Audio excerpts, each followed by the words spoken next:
Hello and welcome to the Savage Universe. We are back. I am Jam, and with me tonight is Jay of Broken Rat Games. Jay, welcome. Thanks for joining us. Yeah, thanks for having me. Now, we have a ton of great ACE products out on crowdfunding today. And tonight we're talking about two of them. Sadly, our other guest will not be able to join us. Brandon is a nurse by day, owner of Star Anvil Studios by night. And sadly, his day job ran later than he had anticipated. So I will be representing Star Anvil Studios tonight. But before we get into that, let's start with Jay. Welcome to the show. Tell us about your crowdfunder. I'm going to put the link in here right now. And yeah, take it away. Okay, yeah. So Chronicles of Earth is the or Earth, how you pronounce it. Is basically a fantasy setting, but it's a little bit different to the usual fantasy settings. It's not like your Pathfinder or your standard kind of. Sorry, my cat's being a bit hyper because he's wondered why I'm up so late. You're out of bed. Anyway, so it's a bit different than the usual. The whole concept behind Chronicles of Earth is that something happened, and this caused a tear in the fabric of reality, right? Just for a brief second. It was just for a brief second. But in that second, all the other realities that exist outside of their own or our own echoed throughout it. It passed through, right? Yeah. And they left these echoes. And with these echoes became new races and new places, and it also ignited these standing stones, which have been around for thousands of years, hundreds of years on Arate, on the main continent, and nobody really knew what they were. A bit like Stonehenge, they speculated but never really knew. And they activated these gates, which are these standing stones, which became gateways. Sorry, so when the game starts, the role is Arate has kind of been rebuilt by the church and by the Mages Guild, the Iron Tower, and they now kind of dominate the land, right? The church has got its own laws and stuff. There's a king, but he's never been seen. There's a council that speaks for the king. Nobody knows if the king still exists. But around Arate now, these little echoes. So you've got the Elau, which are the sky islands that you see floating around. You've got the Sora, who are basically night creatures that have taken up half a capital city in this night realm. So it's complete darkness. You've got a whole forest that's been added, which houses the Ilvan. And other creatures have turned up, like dragons have appeared and other things have appeared that weren't there before, right? So these whole new people, these new races have appeared and new problems. And on the west coast of Arate, which is the main continent, you got the churches in control. On the east coast, they've tried to make themselves free states. So they kind of like fight back against the church. They don't want to be part of the church. And then you get an awful lot of mages who are unsanctioned and not recognized by the church. They're classified as criminal. So they head off to the east for protection. There's civil wars going on. And at the top of all this, all the other stuff's going on, right? Right. So you've got the Elau, who are these lizard people who ride around on big airships, and they hunt the dragons, right? That's their purpose. They go around, they hunt the dragons. You basically can become a dragon hunter, harpooning, like whaling, but with dragons. So you're harpooning dragons. You then take these dragons you've harpooned and captured back to these processing stations where they strip the dragon of its skin, of its bones. They make armor, they make weapons, they make tools, they make all sorts of things from these dragons. The gland in the throat, which causes the dragon to fire flame, is used to power magical forges. Awesome. I love that. And there's all this stuff going on, right? So there's not only all this, but then you've got the Black Gates. The Black Gates are gateways to other realms, to other realities, right? And at the moment, the Navigators Guild, who are the ones who control the Black Gates, who keep an eye on it, they know of 12 different realms, right? And each of these realms are completely unique in their own way. And you can travel to these realms. You can go through a Black Gate and go to this realm. And a lot of the stretch goals in the Kickstarter are these realms. So each stretch goal is a complete book setting for this new realm. Okay. So it's quite big. And the other good thing about it is that the Black Gates could actually open to any realm. So any Savage World setting could be a realm from the Black Gate, right? Oh, awesome. So you could go into Pathfinder, you could go into Deadlands, Medieval, right, the Dark Ages. Mm-hmm. Anything could be possible from the Black Gates, right? So it could be a hub world almost. The game is quite vast. It's very it's a huge game. Basically, the setting is very unique. It's there's an awful lot of stuff going on. It's not your usual. There's various types of magic. There's not just one type of magic. There's loads of different types of magic in it, involving crystals or involving witchcraft and all this sort of stuff. All of it's in conflict. So yeah, it's a big place. And Well, it's yeah, getting big as well. So the core book is 200 pages, and then you're going to continue to add things in through stretch goals. Yeah, basically, yeah. There's another 12 books, possibly. Yeah, if we hit them stretch goals, there'll be another 12 books. Cripright said adding new realms is as stretch goals is a great way to do it, and I agree with that. Guys, go check out the link to this because he's got 10 days left on the Kickstarter, and yeah, Hub World is cool. Exactly, a great foundation for a new team group. Totally agree with you, Tiger Blue Eyes. Now, one of the things that I loved about talking with you about this beforehand is the art is incredible, and we're going to show some art off. Can you walk us through what's going on in these pieces? Because okay, so that's basically a dragon processing plant. You see the airship in the background. This is one of the dragons that have been captured, harpooned, and brought to Felgate, which is one of the main cities on the west coast. And this is where they process the dragon. So this is where they basically use every part of a dragon: the blood, the skin, the bones. You can get dragon armor, dragon bone armor, all that sort of stuff. And it's kind of basically the fantasy equivalent of whaling, really. Yeah, no, I totally am seeing that. Yeah. So.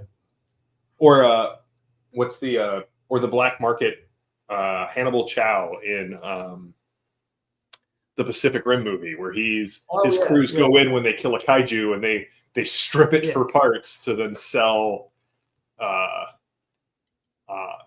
everywhere. Yeah, that's definitely exactly. Yeah, it's totally the same thing, really. So and Cryptright also pointed out this map is great. Like that. Yeah, that's a good looking map. Yeah, so basically that's on top of all the realms that we will be having, each one of the continents, the Valor and are all individual settings on their own, right? Yeah. So the characters can travel from Arate and go to Devesh, which is for desert kingdoms, and where the jungles are, or they can go to Torren Ven, or they can go to Valor, and they're completely different and new kind of places to travel to and explore. Each with their own politics, their own races, and so forth and so on. Now, I'll come back to that question. I had a question that I wanted to chat with you about, but that's about your previous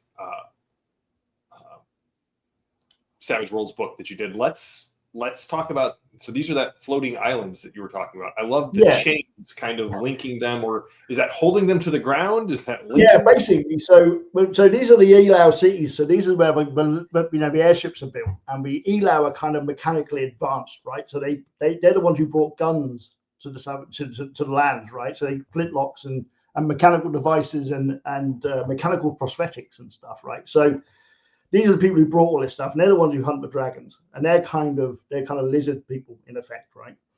And what they do is the islands, because they're not natives to Earth in effect, they float, right? So they would keep on drifting off and floating around, and there was no way of controlling it. So what they did was they forged massive chains, which they then basically anchored to the ground. So they stay in one place. So all these, they're basically floating and they're anchored, so they don't move.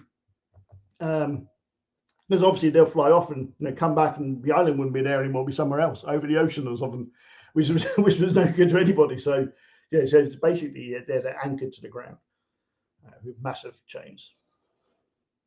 Awesome. Yeah, I agree, Kurt. Right, it does make me think of the old flying citadels. That's fantastic. I love games I love flying things that ended up being chained down. I have in a game that I'm running, they found a tower that was chained to the ground, and bottom of the tower was actually holding a sword in the ground. They're like, yeah, we should free that sword. That seems reasonable. So, Yeah.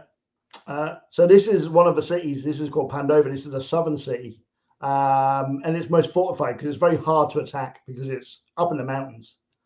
But that's just one of the cities that you can visit and travel to and stuff. And Pandova. Oh, very cool. Yeah. Well, there's 10 days left, and oh man, you and me both, Buff Dragon. You and me both. You got 10 days left in your campaign, and you're over 2/3 of the way there. Let's go back over to the Kickstarter page. Guys, he needs $1,200 in 10 days. So if you're watching this live, if you're watching this wherever it's stored in the ether, the digital ether afterwards, go over, check out the Chronicles of Earth, and show some love for this great setting. Now, this is not your first Savage setting.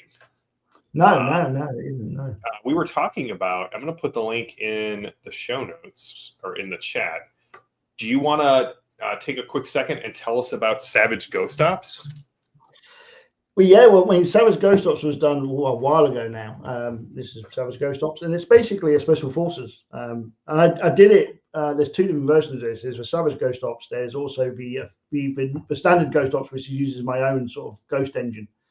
And I even did a version of 5th edition, actually, which everybody said you couldn't do, but it managed it, and people still play it, and they seem to enjoy it. So basically, what in this is you play a member of a special forces group called the ICO, which is the International Covert Operations Group, and they're basically an amalgamation of all different countries. So, for example, imagine Rainbow Six. Which is kind of what it's based upon, right? So you've got different special forces from different locations, from different parts of the world, and they all join forces, and they all kind of work with open borders, basically, which is what a lot of special forces can't do. But yeah, it's just a special forces RPG, and it's brilliant. I mean, it still sells today. I mean, I sell at least one a week, and it's been out now for 7 years, I think. 6 years. That's awesome. But if you like special forces stuff, then this is the game for you. It basically at the time I was playing a lot of Ghost Recon, right, on the Xbox. Yeah. And I was thinking, why haven't they made this into a role-playing game yet? Because you've got 4 people, right, running around as a team, doing stuff, right? And I thought nobody's done it, so I thought I'd do it. So yeah. The game I always feel that way about is was it Evolve? Where you have you're 5 people playing, 4 people on a team, and 1 person playing the monster that the 4 guys are hunting. And I'm like, that kind of like plays itself. Like, just get 4 players at the table. Well, all right, Jay, thanks for taking some time to chat about this. Guys, go check out Ghost Ops Second Strike. Go check out Chronicles of Earth.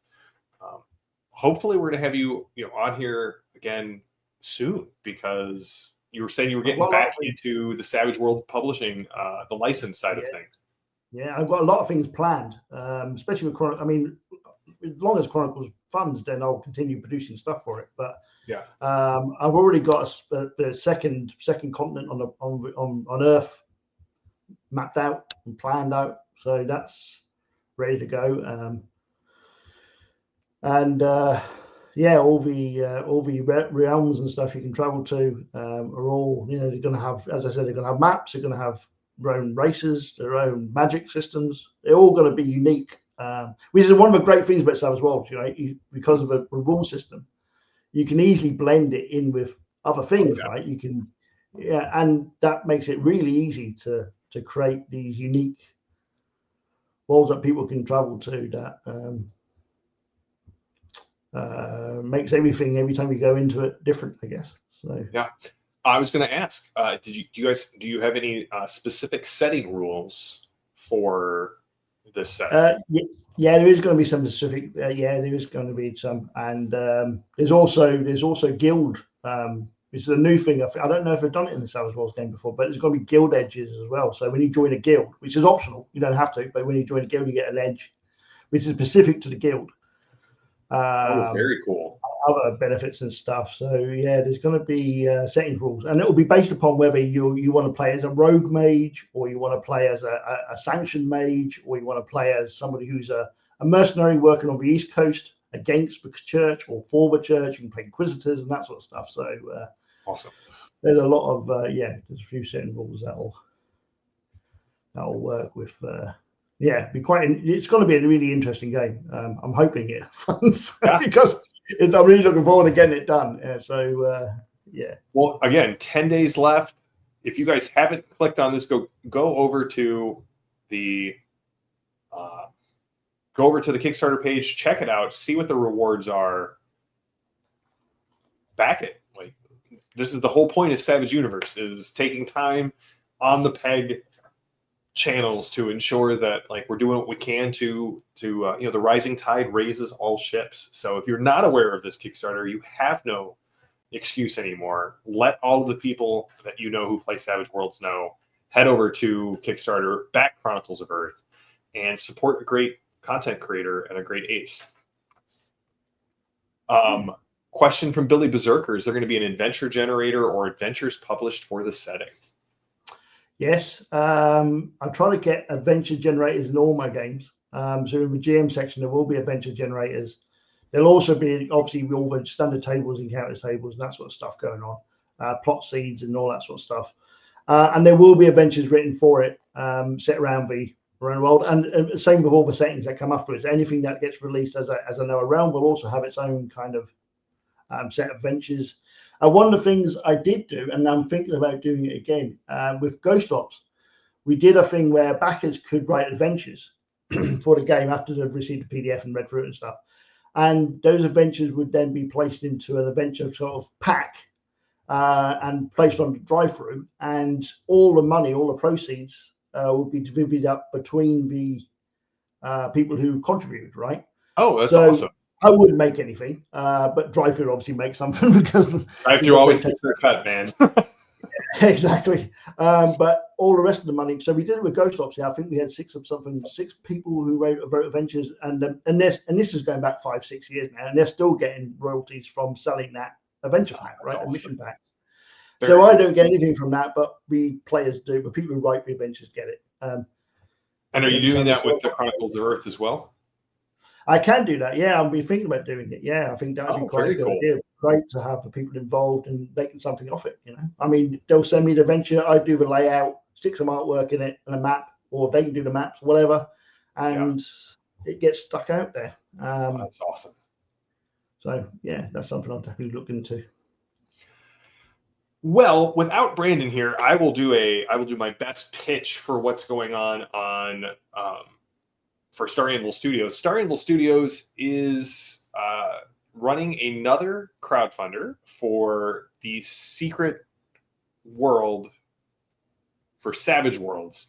But what they're doing here is they're doing an offset print run. The books have been selling well enough that they wanted to do an offset print run with all of the cool things that we've come to expect from, kind of the box sets from Pinnacle. So if you take a look here on the map, we've got adventures, we've got the book, pawns, bennies, dice, standees, maps, cards, action deck.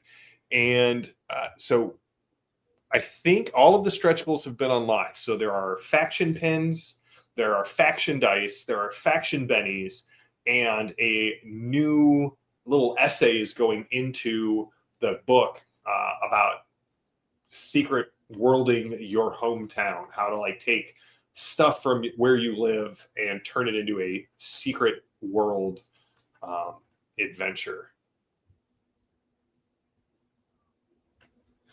Oh, did he add that in? Yeah, to add more content. Let me scroll down through here. Let's go to stretch goals.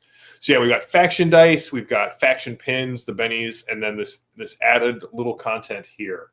So Brandon's Kickstarter has about 20 hours left. It ends at 11 Eastern tomorrow. And you know, we've had Brandon on for Star Anvil Studios a ton of times. Brandon's a great guy. He loves Savage Worlds. He loves the Savage Worlds community. And the fact that he is wanting to take this, the Savage World, or the Secret World for Savage World, and turn it into, again, just a premium Ace product. If you are all interested in this, this is the time to go in and get physical printed books and all of the cool bennies and dice and such for the Secret World. I'm going to put the link back in the show notes or in the comments section. And yeah, Brandon, like I said, for those of you who are joining late, Brandon's day job as a nurse just had some delays, and he was not able to leave when he was hoping to, because the thing about being a nurse is you've got to stay there to take care of patients. And so, you know, kudos to Brandon, and we don't want him to be penalized because he wasn't able to be here. So I'm giving the spiel for this. Go check out Savage Secret World. Go check out Chronicles of Earth. Two great crowdfundings from two great Ace companies. Next week, we're going to have more people on. I'm going to be talking with Travis from the on the Scarblands Kickstarter, and I think we have another person who's going to be showing up. Hopefully more double features going forward, and we'll wrap up the year with kind of a look back at all of the cool things that have come out for in the Savage universe this year. So, Jay, any final thoughts? Any final comments you'd like to make before we wrap this up? I know it is late for you. Yeah, no, that's fine. Yeah, I was just going to say that. Well, I am planning on just looking at the Secret World stuff. Some of the stretch goals were going to be things like bennies and cards. Awesome. As physical rewards if you get to them. Obviously, one of the pledges is for physically for offset printed books. Yeah. And I think that's the early bird. There's only a few of those left now, but and they're great looking. They're great looking books. But yeah, the plan was to do some bennies and to do very cool. The the cards, the standard sort of action decks. Yeah. So yeah, that was kind of a plan, and also to offer out the physical maps as well of the world and of Arate. So you have that's great. Your wall or whatever. So you hear that, guys? Yeah. There are a ton of great stretch goals coming down the pipeline for Chronicles of Earth. Just need to hit Get over there and support it. Yeah, we got to unlock them. Yeah. So hopefully that'll happen. Hopefully we'll get at least a couple. I mean, even if you don't unlock them, eventually they will all come out. It'll just take a little bit longer because I'll have to gather the funds to do that, really. But yeah, eventually they'll all come out. But it'd be nice to have a few unlocked before so we can get them out, and and I don't have to sell a kidney to get them. That's right. That's right. Because things are getting expensive to produce. So come on, Savage Universe. Let's gather around the Aces and show them how much we love all of the cool stuff that they are putting out using the Ace license. Well, Jay, thanks for joining us. To everyone who's tuned in, always good to see you. I'm glad to be back. Glad to be able to chat with you. We've got, I think, the rest of November, we've got, or at least the next 2 weeks, we've got streams. I'm going to have, like I said, I'm going to have Travis and a couple other guests next week. And then Tracy's coming on to show off all of the cool things from the Han cluster, which is getting ready to ship. Look at this. John Doom does love all of the cool stuff that Aces are putting out. It's true. John Doom works for the Aces so that he can support the Aces. It's just a circular. He gets money to give Aces money. Knights of the Smith dinner table. You are the Crip right at this chat. Just got the notification. Always good to see you. I know, John Doom. I see you, buddy. You're seen. You're loved. Well, until next time, everybody, go out there and play some Savage Worlds. Go out there and support all of the great Ace products that are out on Kickstarter. definitely check out Chronicles of Earth and check out the print run for Savage Secret Worlds. And I will see you all next Friday for some more Savage Universe. And until then, may all your dice ace. Have a good one, everybody.